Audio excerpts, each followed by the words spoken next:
Hello, my name is Sophia Evans, and this is my urban environments field trip for Colloquium Summer 2020. This is about our local urban environments, and more specifically, Lee County and our waste.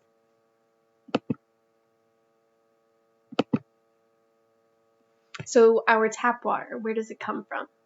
A lot of our water is locally sourced from places like the Estero Bay River, and there we have to filter that water so it's able for us to drink.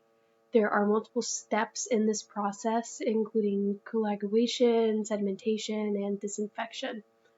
Coagulation is when polymer is added to the water, which makes the water form small, sticky globs, and bacteria and debris get stuck to this.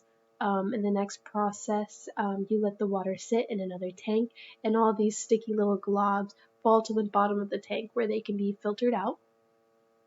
Once all these things have been removed, the water is closer to being clean but is still not ready for us to drink. We must also disinfect it. In the United States, we do this by adding chlorine to the water, which can be actually really dangerous if it is not handled the correct way. The chlorine gas used at the water treatment facilities, if that were to get released, we would have to evacuate that area within the nearest 10 kilometers because it's so poisonous to people, although 0.06 grams of chlorine is deemed to be safe for drinking. And of course, the natural next question would be our wastewater and where does it go? So Lee County has a separated sewage system versus a combined sewage system. A combined sewer system would mean that our residential water and storm runoff water from the streets and everything would go into the same type of piping, and then we would have things like oils and stuff in our drinking water, which is obviously not good, and we also don't want that stuff to flow back into our environment.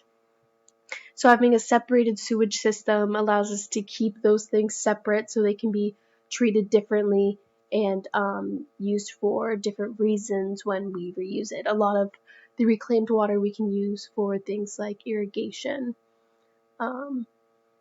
One of the main problems with our sewage systems is the inadequate sanitation. While these water treatment processes are well developed, there is still a long way to go so that we can have a more pure water system. Here's a quote from a Montana senator. He is going off script for the first time ever during the first ever hearing of the Everglades bill, which was an effort to make sure that the Everglades could be well maintained while also encouraging development. He says, "I have a funny feeling that I might be buying something that sounds good, but down the road it's going to leave my successors with a huge, huge problem." And he is correct, because now we have a lot of issues because of how we have drained the Everglades.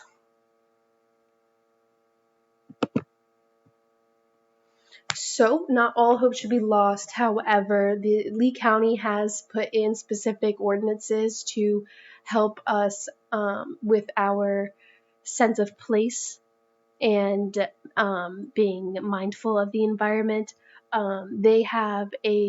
There's a lot of standards that landscaping companies have to go through, and a lot of certifications that they need before they can get to work. However, one of the Lee County ordinances is that no person shall apply fertilizers containing nitrogen or phosphorus during the rainy season. And this is because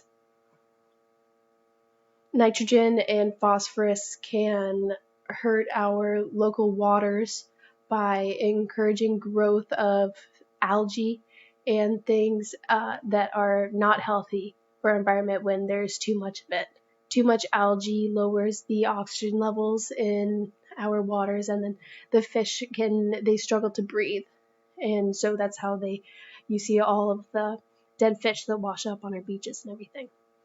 They also require people to be mindful of buffer zones. They say no fertilizer shall be applied in or within 10 feet from the top of a bank or any water body, which is really important so that we can, again, prevent those dangerous phosphates and nitrates from getting into our waterways. And they do enforce these, so they have fees that you will have to pay if you violate any of those, listed at the bottom here. Your first violation is $100, second is $250, third and violations after are $500, which could be a little bit more strict. You could consider putting in some like a certain sentence time for people who are continuing to violate these kind of things after a third time, because $500 is really not too much to a big company. Reduce, reuse, and save the planet. So how can we reduce our water waste? It's important for you to consider using reclaimed water for irrigation and our sprinklers and everything. When you're moving into a new home, you should consider how the area uses their water and if they use that for irrigation, and you should support the places that do. You should also be mindful of the things that you put in your trash can. Don't put oils down your drain at home. You need to tie them off in a separate bag and dispose of them in your trash, so that way those oils and things don't mix into our household water that we reclaim and use for other purposes. It's also important to recycle your trash at home.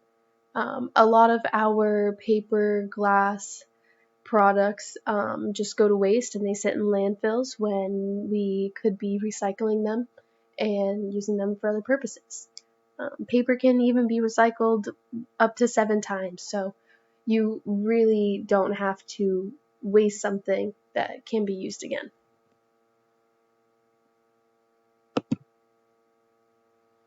Here's some interesting videos if you want to look further into what happens to our wastewater and where we get our tap water. There's also some interesting links to different issues surrounding the infrastructure funding, if you're wondering how all of this gets paid for. And here are the sources for all of this information.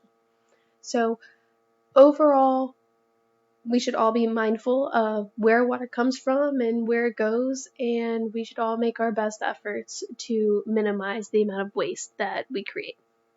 Thanks for watching.